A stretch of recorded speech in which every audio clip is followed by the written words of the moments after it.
এই ফেসবুকের ছবি দেখে দুজন যোগাযোগ করে যে ভাই এদের এই চোরকে আমরা চিনি।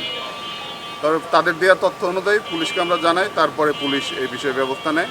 রাতেই অভিযান চালায় পুলিশ ওই মোটরসাইকেল উদ্ধার করতে এবং এই চোর চক্রের যে 7 জন সদস্য এদের গ্রেপ্তার করতে আমাদের মোটরসাইকেলটা উদ্ধার হয়েছে।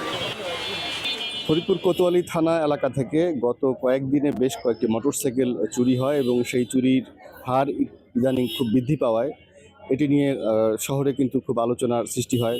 সম্প্রতি ফরিদপুর কোতোয়ালি থানা পুলিশ এ ব্যাপারে অভিযানে নামে এবং গতকাল রাতে তারা কিন্তু এই অভিযান জোরদার করে বেশ কয়েকটি মোটরসাইকেল এবং কয়েকজনকে গ্রেপ্তার করতে সক্ষম হয়। আমাদের এখানকার হিসাব অনুযায়ী এই মোটরসাইকেল চোর চক্রের 7 জনকে ইতিমধ্যে গ্রেপ্তার করা হয়েছে এবং দুটি নতুন এবং ফিরে আসা গ্রাহকদের জন্য নগদে চলছে ক্যাশব্যাক সহ প্রতিদিন হাজারো উপহার জেতার সুযোগ। হবে আশা আর ফেরা, সারপ্রাইজ সেরা।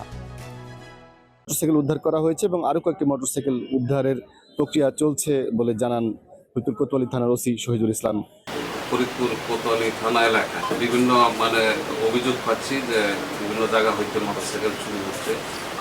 আমি এই অভিযোগ পাওয়ার পরে মামলাও রেকর্ড করি এবং আমাদের যে টিমগুলো আছে চুরি যাওয়া মোটরসাইকেল উদ্ধার করার জন্য আমাদের অফিসাররা বিভিন্ন প্রযুক্তি এবং ম্যানুয়ালি সোর্স নিয়োগ করিয়া তারা বিভিন্ন স্থান হইতে গতকাল পর্যন্ত 7 জনকে এই চক্রের 7 জনকে গ্রেপ্তার করে এবং তাদের নিকট হইতে 2টা চুরি যাওয়া মোটরসাইকেল উদ্ধার করে।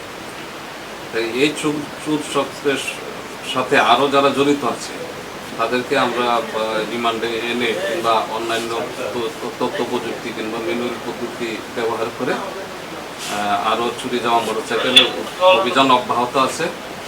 ইনশাল্লাহ আপনাদের সবার সহযোগিতা আমরা মোটরসাইকেল উদ্ধার করতে সক্ষম হব আশা করি।